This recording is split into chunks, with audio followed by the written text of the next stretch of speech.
ਮੋਚੀ ਜਾਂਦਾ ਇੱਕ ਪਿੰਡ 10-15 ਦਿਨ ਰਹਿੰਦਾ। ਕੋਈ ਉਹਨੂੰ ਜੁੱਤੀ ਗੱਠਣੇ ਦੇ ਦਿੰਦਾ, ਕੋਈ ਉਹਨੂੰ ਮਸ਼ਕ ਦੇ ਦਿੰਦਾ, ਕੋਈ ਮਸਜਿਦ ਦਾ ਭੋਕਾ ਦੇ ਦਿੰਦਾ।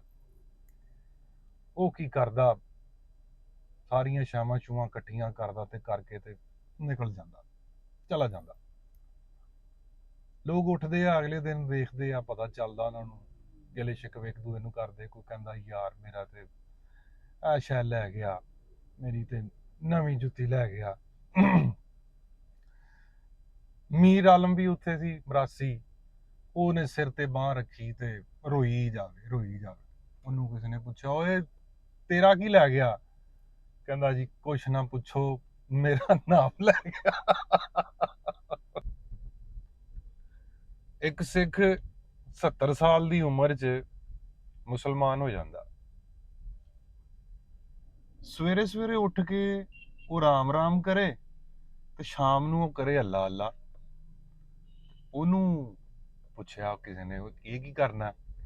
ਉਹਨੇ ਅੱਗੋਂ ਕਿਹਾ, ਜਨਾਬ ਇਹ 70 ਸਾਲ ਦਾ ਕਬਜ਼ਾ ਰਾਮ ਦਾ ਵਾ, ਇੱਕ ਦਿਨ ਅੱਲਾ ਮੀਆਂ ਦੇ ਆਖਿਆਂ ਤੇ ਨਹੀਂ ਨਾ ਟੁੱਟਣਾ, ਇਹਨੂੰ ਟਾਈਮ ਲੱਗਣਾ। ਸਾਡਾ ਵੀ ਇਹੀ ਹਾਲ ਆ, ਸਾਡੇ ਸਿਸਟਮ ਦਾ ਵੀ ਇਹੀ ਹਾਲ ਆ।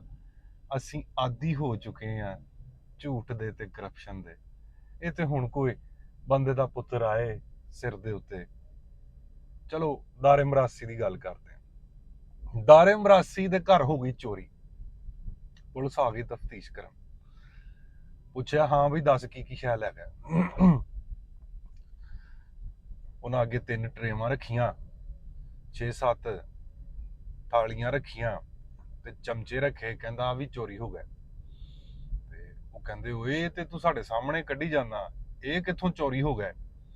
ਕਹਿੰਦਾ ਜਨਾਬ ਇਹ ਵੇਚ ਕੇ ਤੇ ਤੁਹਾਨੂੰ ਰੋਟੀ ਖਵਾਣੀ ਆ, ਇਹ ਵੀ ਸਮਝੋ ਚੋਰੀ ਹੋ ਗਏ। ਇੱਕ ਹਿੰਦੂ ਦਾ ਖੇਸ ਗੁਆਚ ਜਾਂਦਾ ਤੇ ਹਿੰਦੂ ਬੜੀ ਸਿਆਣੀ ਕੌਮ ਆ, ਧੇਲੀ ਦੇ ਕੇ ਹਵੇਲੀ ਲੈਣ ਵਾਲੇ ਲੋਕ ਨੇ। ਉਹਨੇ ਸੋਚਿਆ ਅਗਰ 2-3 ਮਹੀਨੇ ਮੈਂ ਦਾੜੀ ਨਾ ਮਨਾਵਾਂ ਤੇ ਮੇਰਾ ਖਰਚਾ ਜਿਹੜਾ ਨਾ ਪੂਰਾ ਹੋ ਸਕਦਾ। ਉਹ 2 ਮਹੀਨੇ ਲੰਘਦੇ ਤੇ ਉਹਦੀ ਵਾਹਵਾ 2 ਉਂਗਲਾਂ ਜਿੰਨੀ ਉਹਦੀ ਦਾੜੀ ਹੋ ਜਾਂਦੀ। ਤੇ ਉਹ ਜਾਂਦਾ ਮੰਦਿਰ ਵੜਨ ਲੱਗਦਾ ਤੇ ਅੱਗੇੋਂ ਇੱਕ ਸਰਦਾਰ ਜੀ ਨਿਕਲ ਰਿਹਾ ਹੁੰਦਾ। ਸਰਦਾਰ ਜੀ ਦੀ ਵਾਹਵਾ ਦਾੜੀ ਮੁੱਛ ਤੇ ਕੇਸ, ਉਹਦੇ ਦਾ ਨਿਜ਼ਾਮ ਹੀ ਹੋਰ ਹੁੰਦਾ ਸਰਦਾਰ ਦਾ। ਤੇ ਉਹਨੂੰ ਕਹਿੰਦਾ, ਸਤਿ ਸ੍ਰੀ ਅਕਾਲ ਸਰਦਾਰ ਜੀ।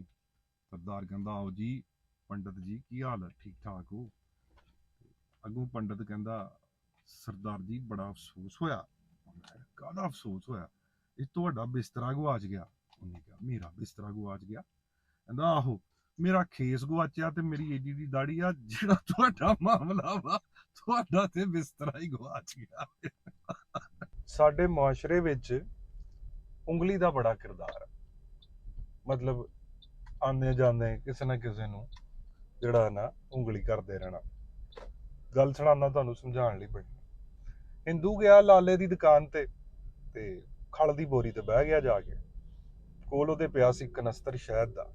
ਉਹ 'ਚ ਉਹਨੇ ਉਂਗਲੀ ਲਾਈ, ਲਾ ਕੇ ਨਾ ਦੀਵਾਰ ਦੇ ਉੱਤੇ ਏਦਾਂ ਲੀਕ ਲਾਤੀ। ਕਹਿੰਦਾ, ਲਾਲਾ ਜੀ ਇਹ ਕਿਆ ਹੈ? ਉਹ ਸ਼ਹਿਦ ਲੱਗਾ ਤੇ ਮੱਖੀਆਂ ਆ ਗਈਆਂ। ਮੱਖੀਆਂ ਆ ਗਈਆਂ, ਉਹਨੂੰ ਖਾਣ ਲਈ ਛਿਪਕਲੀ ਕਿਤੋਂ ਆ ਗਈ। ਛਿਪਕਲੀ ਆ ਗਈ ਕਿਤੋਂ ਚੂਹਾ ਆ ਗਿਆ, ਉਹਨੇ ਉੱਤੇ ਝਪਟਾ ਮਾਰਿਆ। ਚੂਹੇ ਨੂੰ ਵੇਖ ਕੇ ਲਾਲੇ ਦੀ ਬਿੱਲੀ ਉਹਨੂੰ ਪੈ ਗਈ। ਲਾਲੇ ਦੀ ਬਿੱਲੀ ਨੂੰ ਵੇਖ ਕੇ ਉੱਥੇ ਕੋਈ ਗਾਹਕ ਖੜਾ ਸੀ, ਉਹਦਾ ਕੁੱਤਾ ਸੀ ਉਹਦੇ ਕੋਲ। ਉਹ ਕੁੱਤਾ ਬਿੱਲੀ ਨੂੰ ਪੈ ਗਿਆ, ਬਿੱਲੀ ਮਾਰ ਦਿੱਤੀ ਉਹਨੇ।